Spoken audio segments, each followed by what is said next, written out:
Hello, my name is Abishake Sapkota, and my CILE project is Factors Contributing to the Prevalence of Type 2 Diabetes mellitus in the United States. So first, I want to talk about the significance of this topic as it relates to the public health world.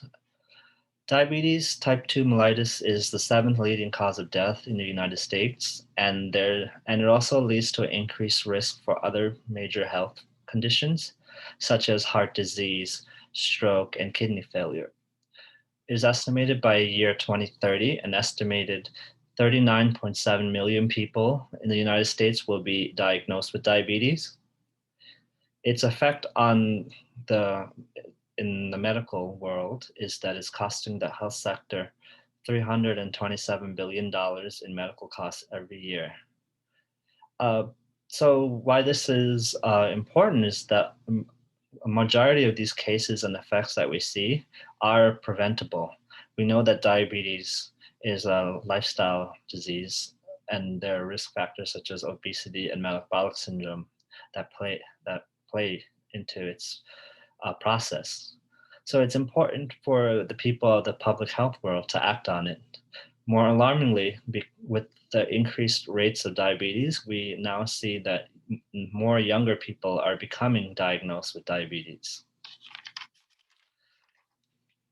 So for my project, the main key objective that I look at is what factors contribute to this current prevalence of diabetes, and to understand its significance and impact.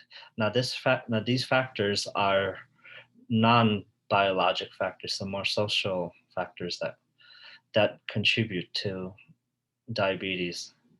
And because this is a large objective, you could further classify it into smaller objectives. And we asked the three questions of the three W's: who, where, and why. So we look at who is being affected by diabetes prevalence.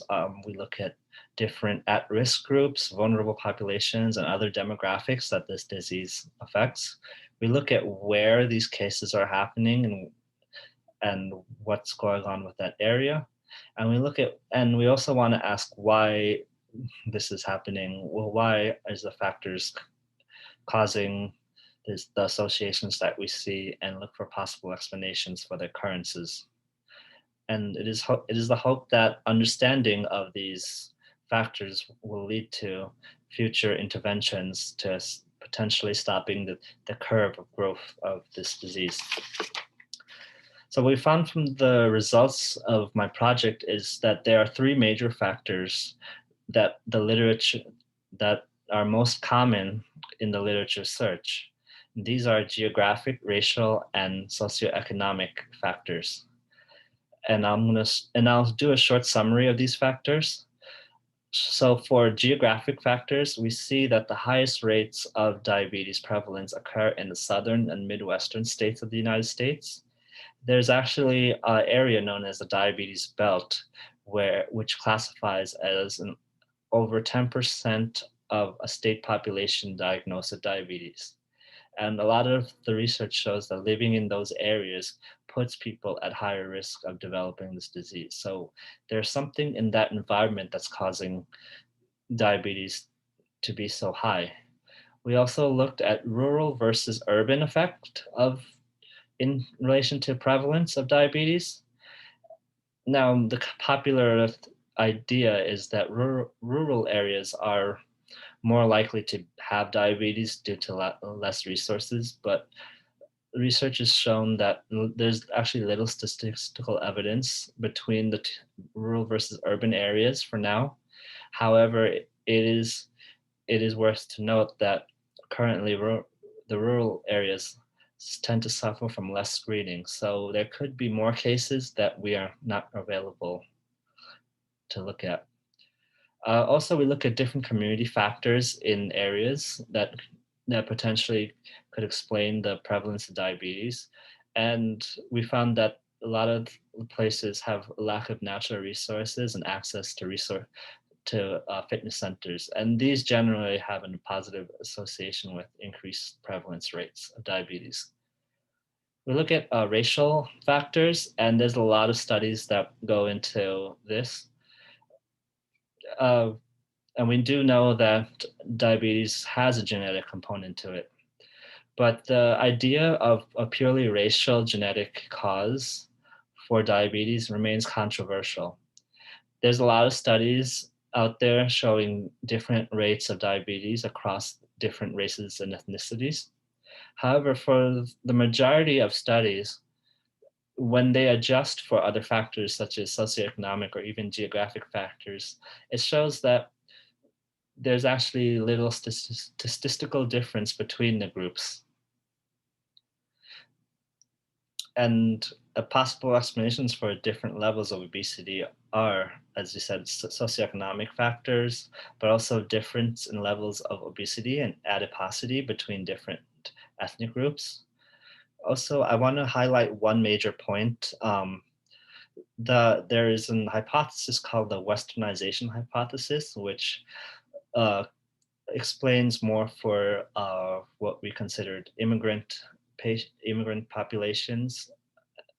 And the idea is that the gradual adaptation of a high fat diet and increasing physical inactivity is causing the immigrant populations to have higher prevalence of diabetes compared to where they're from originally.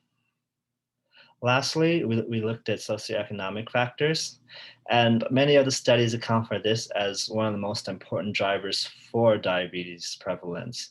And this makes sense because we talked about the lack of resources and in lifestyle part of diabetes. We looked at education levels, and studies here have shown a positive correlation between people who are higher education achievement as having lower rates of diabetes. And the article suggests that this is most likely due to people who are higher educated tend to change their behaviors sooner. And we know that diabetes is a lifestyle disease. We also looked at income, and while this in general has shown a positive association between higher increasing income with decreasing diabetes rates, studies have shown that it's only the top socioeconomic status people shown to have received the benefits of lower diabetes rates, and that there's actually no statistical difference between middle class and poor people in diabetes prevalence rates. So, in conclusion, we see that the three major factors geographic, racial, and socioeconomic having an important role in diabetes prevention, and there are disparities in these factors amongst different groups. So, future attempts at intervention to lower diabetes rates should focus on addressing these disparities. Thank you.